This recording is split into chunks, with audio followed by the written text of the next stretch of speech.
Hello दोस्तों, आज हम गीक्स फॉर गीक्स का problem of the day smallest subset with greater sum का सॉल्यूशन डिस्कस करेंगे। तो चलते हैं, प्रॉब्लम स्टेटमेंट देखते हैं। You are given an array of size n containing non-negative integers. Your task is to choose the minimum number of elements such that their sum should be greater than the sum of the rest of the elements of the array. तो इस problem में हमें एक एर नाम का array given होगा जो कि n साइज का होगा और जिसमें सिर्फ और सिर्फ पॉजिटिव और जीरो वैल्यू रहेंगे, और हमें इस प्रॉब्लम में इस एरे से कम एलिमेंट चूज करने हैं। इसका सम हमें ज्यादा हो तो एलिमेंट लेफ्ट रह जाएंगे हमारे एरे में। इस प्रॉब्लम के लिए हमें n का कंस्टेंट मैक्सिमम 10 टू पावर 5 हो सकता है और एरे का एलिमेंट जो होगा उसका मैक्सिमम वैल्यू 10 टू पावर 9 होगा, और हमें इस प्रॉब्लम को n log n time complexity और O ऑफ 1 स्पेस में सॉल्व करना है। तो चलते हैं इस प्रॉब्लम को कैसे सॉल्व करें इस गिवन टाइम कम्प्लेक्सिटी और ऑक्सिलरी स्पेस में देखते हैं। यहाँ पर हमने एक एग्जांपल लिया है समझने के लिए प्रॉब्लम से। इस केस में हमें एरे का एलिमेंट 20, 12, 18 और 4 गिवन है और हमें इसमें मिनिमम नंबर ऑफ एलिमेंट इस गिवन एरे से सिलेक्ट करना है।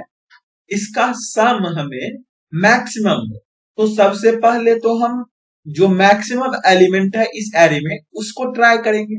तो मैक्सिमम एलिमेंट 20 है तो उसको अपने सम में लाने की कोशिश करेंगे और देखेंगे कि जो रेस्ट एलिमेंट है उसका सम कितना हुआ। तो 20 यदि हम सेलेक्ट करते हैं तो रेस्ट एलिमेंट का सम कितना बचेगा। रेस्ट एलिमेंट जो हमारा लेफ्ट हुआ वो 12, 18 और 4, मतलब 34 लेफ्ट सम हो गया। अभी यहाँ पर हम देख सकते हैं ये जो हमारा केस है अभी 20 इज लेस देन 34 है, मतलब हमारा जो कंडीशन है उसे सेटिस्फाई ये नहीं कर रहा, मतलब और एलिमेंट हमें इंक्लूड करने होंगे अपने सम में। अब हम ऐसे कौन से एलिमेंट रखें इंक्लूड करेंगे जिनसे हमारा सम मैक्सिमम हो और नंबर ऑफ एलिमेंट्स मिनिमम रहे। तो अब जो 12, 18 और 4 एलिमेंट लेफ्ट है उससे हम सिलेक्ट करेंगे मैक्सिमम एलिमेंट। तो हमारा सम हो जाएगा 20 और 18 को मिलाकर के, और लेफ्ट एलिमेंट कौन सा रहा, लेफ्ट एलिमेंट अब हमारा रहा 12 और 4, और इसका सम आप अब देख सकते हैं 38 हो गया हमारा सिलेक्टेड एलिमेंट का, और लेफ्ट एलिमेंट का हमें सम हो गया 16, क्योंकि 16 लेस देन है 38 से। तो यहाँ पर हमारा कंडीशन सेटिस्फाई कर गया जो कि हमें क्वेश्चन में बोला है। तो इस केस में हमने मिनिमम 2 एलिमेंट सेलेक्ट किए हैं, इसीलिए हमारा आंसर इस केस में 2 है। इस गिवन एग्जांपल से आप ये समझ सकते हैं कि हम ऐसे एलिमेंट्स को चूज करते हैं जो कि अभी हमारे एरे में मैक्सिमम एलिमेंट हो, तभी हमारा सम जो होगा वो मैक्सिमाइज हो पाएगा और नंबर ऑफ एलिमेंट्स की फ्रीक्वेंसी कम रहेगी। तो यही लॉजिक हम अपने प्रॉब्लम में अप्लाई करेंगे। सबसे पहले हम अपने गिवन एरे को सॉर्ट कर लेंगे असेंडिंग ऑर्डर में। जैसे इस केस में यदि सॉर्ट करते हैं तो 4, 12, 18 और 20 आएगा, और उसके बाद हम राइट से एरे को ट्रैवर्स करेंगे और जब तक हमारा इंक्लूडेड एलिमेंट का सम छोटा रहता है जो कि लेफ्ट एलिमेंट है एरे में, तब तक हम इस राइट पॉइंटर को आगे बढ़ाते रहेंगे लेफ्ट की तरफ, और जिस टाइम हमारा बड़ा आ जाएगा सिलेक्टेड एलिमेंट्स के सम उस टाइम हम रिटर्न कर देंगे जितना हमने इंक्लूड किया है एलिमेंट को। तो चलते हैं इसी बातों को अब हम कोड में देखते हैं। यहाँ पर सबसे पहले हम जावा कोड डिस्कस करेंगे।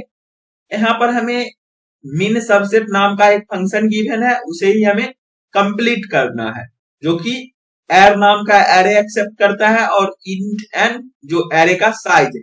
सबसे पहले हम जो एरे है उसको सॉर्ट कर दिए हैं और एक टोटल सम नाम का वेरिएबल हमने बनाया है जो कि लॉन्ग टाइप का है। लॉन्ग टाइप का क्यों हमने यहाँ पर बनाया, आप यहाँ पर देख सकते हैं जो हमारा गिवन कंस्टेंट है एरे का एलिमेंट वो 10 टू पावर 9 है और मैक्सिमम n का वैल्यू 10 टू पावर 5 हो सकता है। तो मान लीजिए किसी केस में हर एक एलिमेंट 10 टू पावर 9 और नंबर ऑफ एलिमेंट एरे में 10 टू पावर 5 होगा, तो टोटल सम कितना हो जाएगा उस एरे का 10 टू पावर 14। और इसे हम लॉन्ग टाइप में ही स्टोर कर सकते हैं, इंट के रेंज से बाहर है, इसलिए हमने यहाँ पर लॉन्ग यूज किया है। उसके बाद हमने फॉर ईच लूप रन किया है इस गिवन एरे पर और टोटल सम में ऐड करते गए इस गिवन एलिमेंट को। उसके बाद हमने एक इंक्लूड सम नाम का वेरिएबल बनाया है जो कि 0 से हमने इनिशियलाइज किया है और जो लॉन्ग टाइप का है, और ये हमें वैसे एलिमेंट का सम स्टोर करेगा जिसे हमने इंक्लूड कर लिया है अपने मिनिमम नंबर ऑफ एलिमेंट्स में, और हम इसे इंक्लूड करेंगे किसी भी सॉर्टेड एरे के राइट से।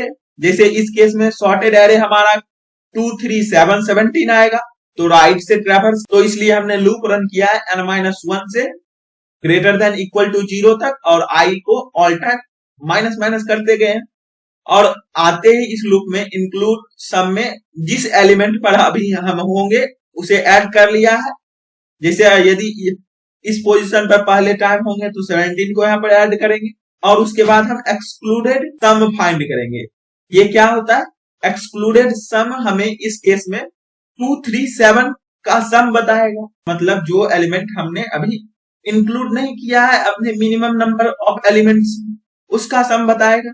और वो कैसे आएगा, तो टोटल सम जो होगा उसमें हमने जो इंक्लूड किया उसे माइनस कर दिया है और वही हमारा लेफ्ट एलिमेंट का सम हो जाएगा। और फिर हमने जो कंडीशन है उसे चेक किया है कि क्या इंक्लूडेड सम हमारा बड़ा हो गया एक्सक्लूडेड सम से।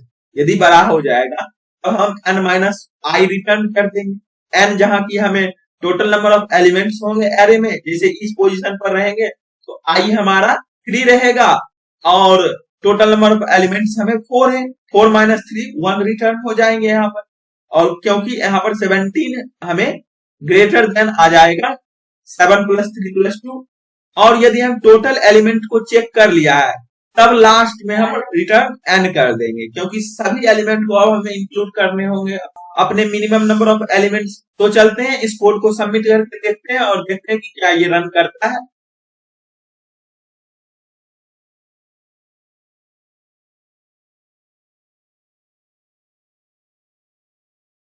यहाँ पर देख सकते हैं हमारा कोड रन किया और टोटल टेस्ट केस पास कर गया। अब हम चलते हैं C++ कोड देखते हैं। C++ कोड भी हमने सिमिलर वेज में लिखा है।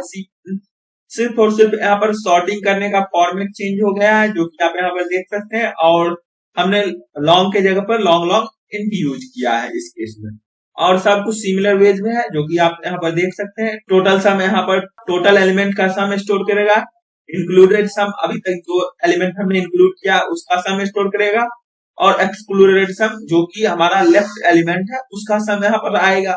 और फिर हमने कंडीशन चेक किया है, यदि फुलफिल हो जाएगा तो यहीं से हम रिटर्न कर जाएंगे, नहीं तो लास्ट में n रिटर्न करेंगे। तो इस कोड को भी हम सबमिट करके देखते हैं और देखते हैं कि क्या ये रन करता है।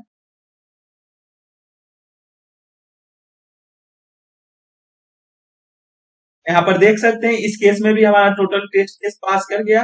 तो आई होप आपको ये दोनों डिफरेंट लैंग्वेज में कोड और लॉजिक समझ आए होंगे। तो फिर मिलते हैं किसी अगले वीडियो के साथ, तब तक के लिए कोडिंग करते रहिए। Best of luck. और हम इस दोनों डिफरेंट लैंग्वेज के कोड का लिंक डिस्क्रिप्शन बॉक्स में प्रोवाइड कर देंगे, तो आप वहां से चेक कर सकते हैं। और आप अपना कमेंट सेक्शन में फीडबैक जरूर दें कि इस वीडियो में क्या लैक है, तो हम उसी अकॉर्डिंग अपने वीडियो को इंप्रूव करेंगे आपके लिए। Thank you for watching this video.